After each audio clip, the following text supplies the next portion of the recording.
जय महाराष्ट्र मित्रांनो, राज्याच्या राजकारणातून एक अतिशय महत्त्वाची बातमी आपण बघणार आहोत। गेल्या 3 वर्षापासून सुरू असलेला संघर्ष म्हणजे उद्धव ठाकरे यांची शिवसेना आणि एकनाथ शिंदेंचा शिंदे गट, परंतु त्यामध्ये भाजपाला सोबत घेऊन शिंदे नेहमीप्रमाणे वरचढ ठरले। परंतु आता वेळ बदलली, काळ बदलला, पुन्हा एकदा उद्धव ठाकरे यांचं वर्चस्व सिद्ध करण्याची वेळ आलेली आहे आणि पुन्हा एकदा मातोश्रीचं शिवसैनिकांचं वैभव जे अगोदर होतं, जे बाळासाहेबांनी कमवून ठेवलं होतं, तेच उद्धव ठाकरेंनी सुद्धा पुढे आणलं होतं।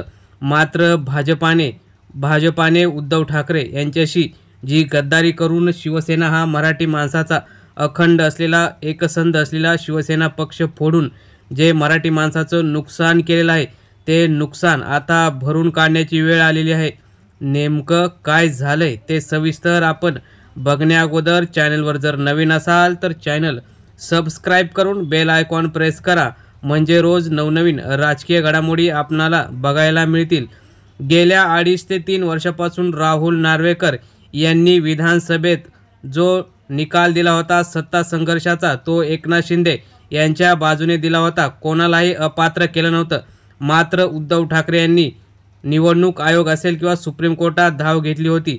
निवडणूक आयोगाने सुद्धा पक्ष आणि चिन्ह हे उद्धव ठाकरे यांच्याकडून एकनाथ शिंदेंना दिलं आणि महाराष्ट्रातच मोठा राजकीय भूकंप झाला।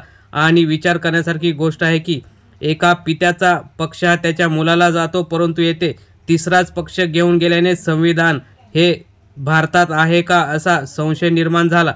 परंतु आता त्यानंतर ही जी जुलैमध्ये जी सुनावणी होणार आहे, त्यामध्ये प्रमुख असलेले न्यायमूर्ती हे भूषण गवई हे उद्धव ठाकरे यांच्याकडून निकाल लावून संविधान पुन्हा एकदा संविधानावरच देश चालेल आणि संविधानाप्रमाणेच निर्णय होतील अशी अपेक्षा व्यक्त करून ते याबाबत महत्त्वाचा निकाल देतील।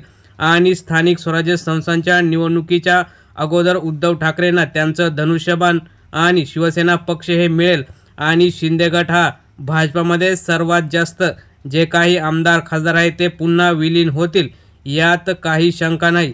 शिवसेना पक्ष हा उद्धव ठाकरेंचाच होता आणि उद्धव ठाकरेंचाच राहणार असे लहान मुलंही सांगतील, परंतु जो न्याय गेल्या अन्याय उद्धव ठाकरे यांच्या सोबत झाला आहे, तो पुन्हा कोणासोबत होऊ नये अशीच सगळ्यांची इच्छा आहे।